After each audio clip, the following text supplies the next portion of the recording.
व्यक्ति चाहे कितना ही महान क्यों ना हो और चाहे कितना ही ज्ञानी से ज्ञानी भी क्यों ना हो, परंतु लोणा कहता है कि जिस व्यक्ति को इस बात का पता नहीं है कि मेरी शुरुआत कहाँ से हुई और मेरी प्रथम शुरुआत क्या है, उस बात को जिस व्यक्ति को पता नहीं है, वो चाहे अंतिम होने का कितना ही दावा क्यों ना करे और अंतिम चरण की कितनी भी क्यों ना बात करे और अंतिम शिखर पहुंचने की चाहे कितनी भी क्यों ना बात करे और कितना भी क्यों आनंद उठाए, परंतु वो अंतिम को नहीं जानता।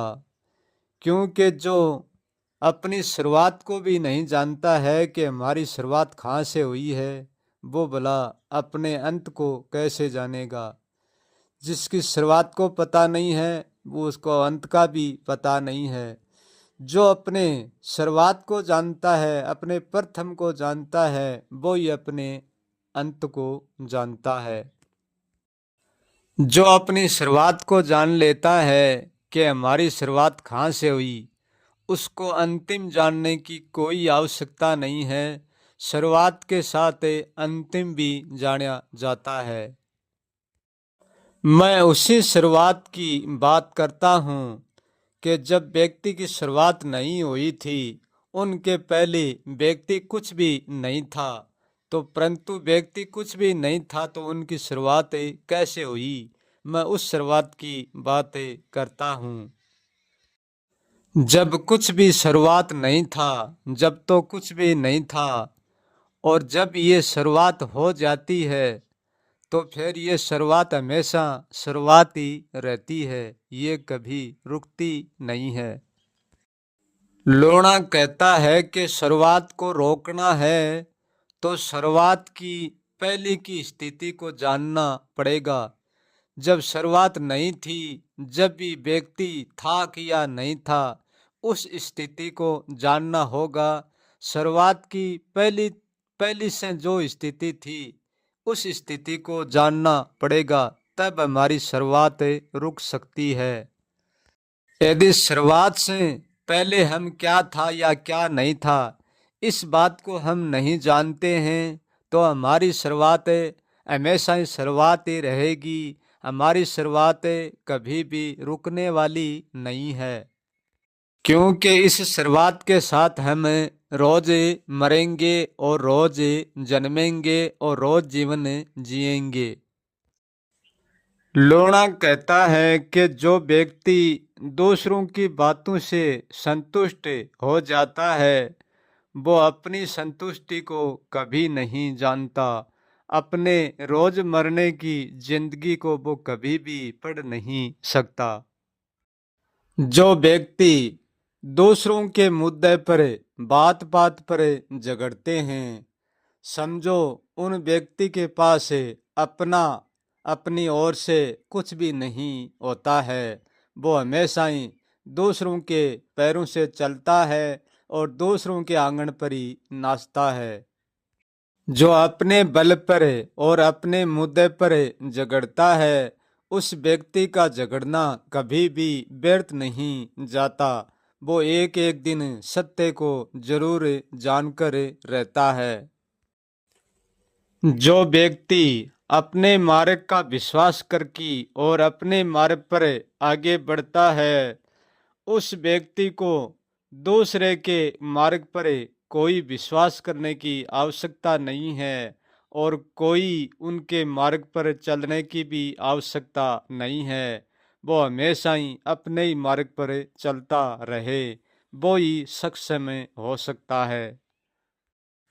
लोणा कहता है कि मैं किसी का मार्ग लेकर नहीं चलता हूँ और किसी के मार्ग पर विश्वास भी नहीं करता हूँ। ऐसे ही मेरी भांति इस संसार का कोई भी व्यक्ति मेरे मार्ग पर भी नहीं चलना है और मेरे मार्ग का भी बिल्कुल विश्वास नहीं करना है और किसी के अन्य लोगों के बताए हुए मार्ग का भी विश्वास नहीं करना है और उनके मार्ग पर भी नहीं चलना है। स्वयं का मार्ग लेकर चलना है, क्योंकि मैंने मार्ग स्वयं से ही मिला है, किसी से दूसरे से नहीं मिला है।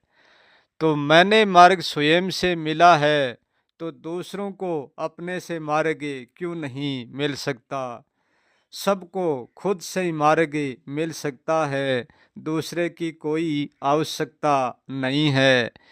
इसलिए कोई दूसरे के पीछे मत भागिए और मेरे पीछे भी मत भागिए। स्वयं का मार्ग लीजिए और स्वयं के मार्ग पर चलना शुरू कीजिए। किसी के विश्वास पर, किसी के भरोसे मत रीजिए, क्योंकि ये बात कोई नहीं जानता इस संसार में कौन सत्य कहता है और कौन असत्य कहता है। इस बात का प्रमाण किसी के साथ नहीं है। और जो हकीकत अखंड सत्य है, वो ना तो झूठ कहता और ना सच कहता, ना तो वो असत्य कहता और ना वो सत्य कहता। वो कुछ भी नहीं कहता है, सदा ही कहता रह जाता है, करता रह जाता है, जानना अजाननीय रह जाता है।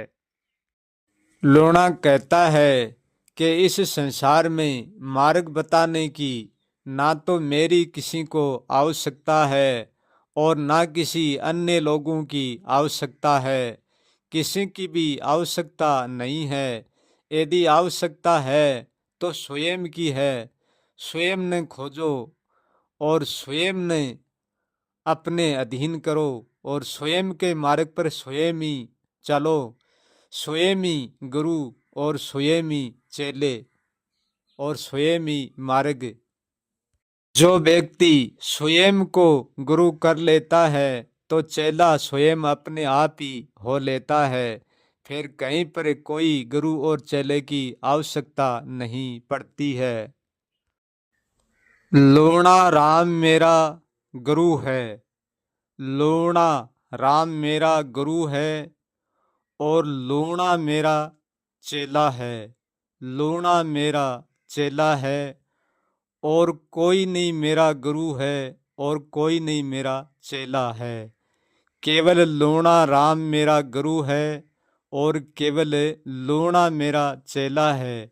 उनके अलावा ना तो मेरा कोई गुरु और ना मेरा कोई चेला।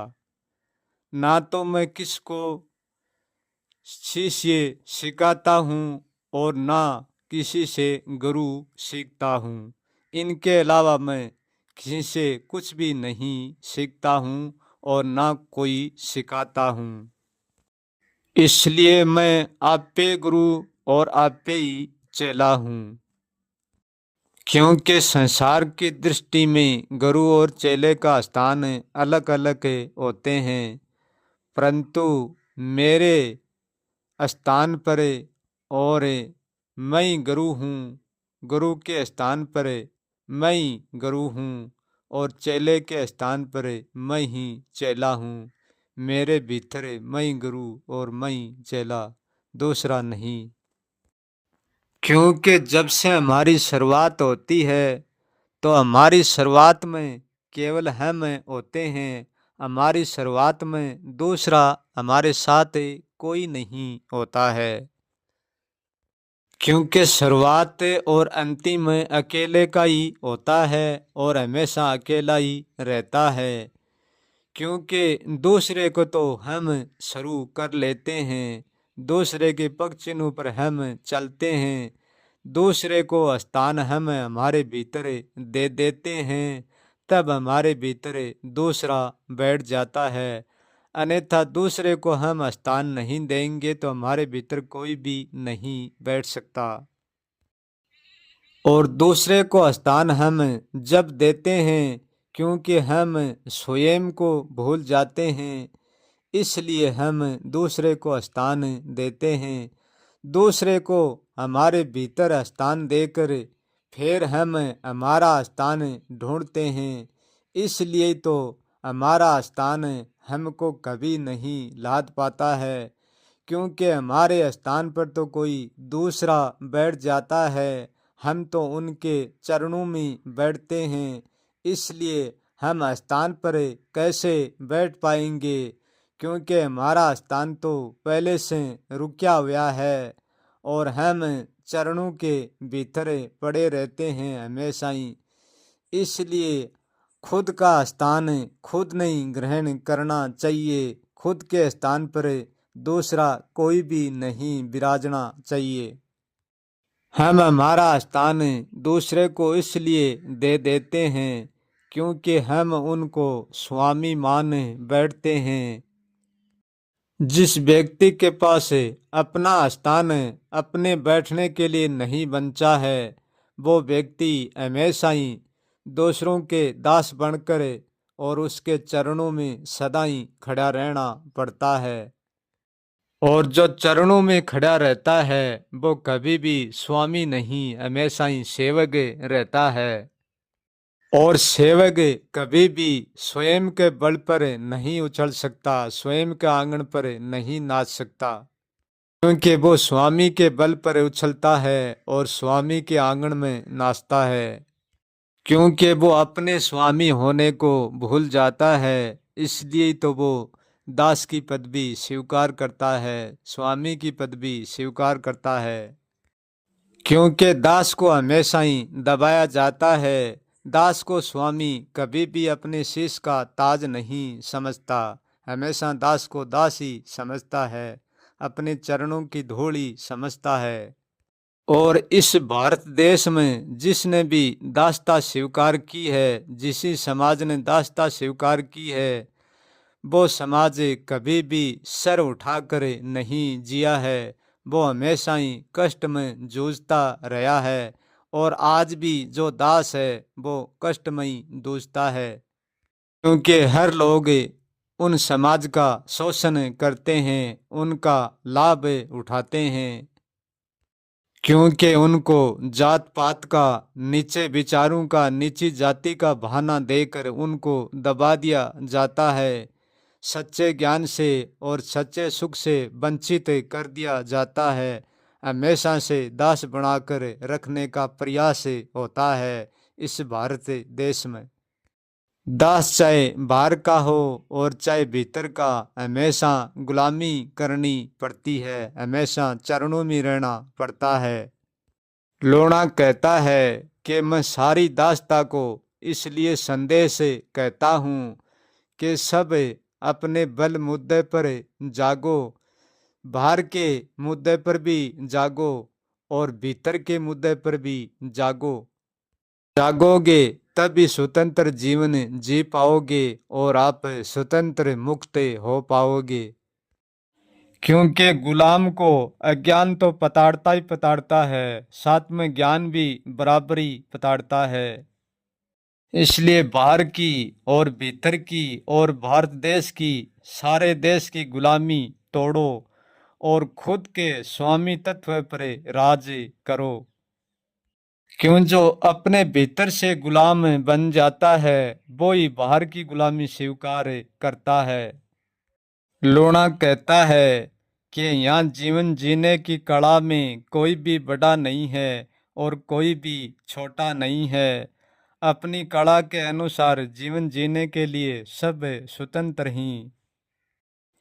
यदि दूसरे की बात सुनते ही हमको भ्रमित करती है, बिना सोचे समझे ही भ्रमित करती है, तो समझ लेना हम स्वयं से बेमुख हो गए हैं। जो व्यक्ति गुलामी की जंजीर पर लेता है वो स्वयं ही अपने हाथों को जकड़ लेता है, क्योंकि दूसरा कोई भी हमेशा के लिए गुलाम बनाकर नहीं रख सकता। क्योंकि जीवन और मुक्ति सबके लिए एक जैसा है, भलाई कर्म सबका अनेक ही जैसा है, परंतु जीवन मुक्ति सबका एक जैसा ही है। लोना कहता है कि जो विश्वास करा जाता है वो विश्वास नहीं, एक विश्वास का धोखा है, क्योंकि विश्वास कभी करा नहीं जाता, विश्वास तो हमेशा ही होता है, विश्वास को करना नहीं पड़ता, विश्वास तो एक करता है वो हमेशा होता है। क्योंकि जिस विश्वास को हम करते हैं वो एक काम से ज़्यादा कुछ भी नहीं। विश्वास से बाहर का और भीतर का काम तो बन जाता है, परंतु सत्य कभी नहीं बनता विश्वास से। क्योंकि विश्वास से करने से नहीं पाया जाता, विश्वास से जानने से पाया जाता है। जो करने से विश्वास से होता है वो केवल काम में होता है।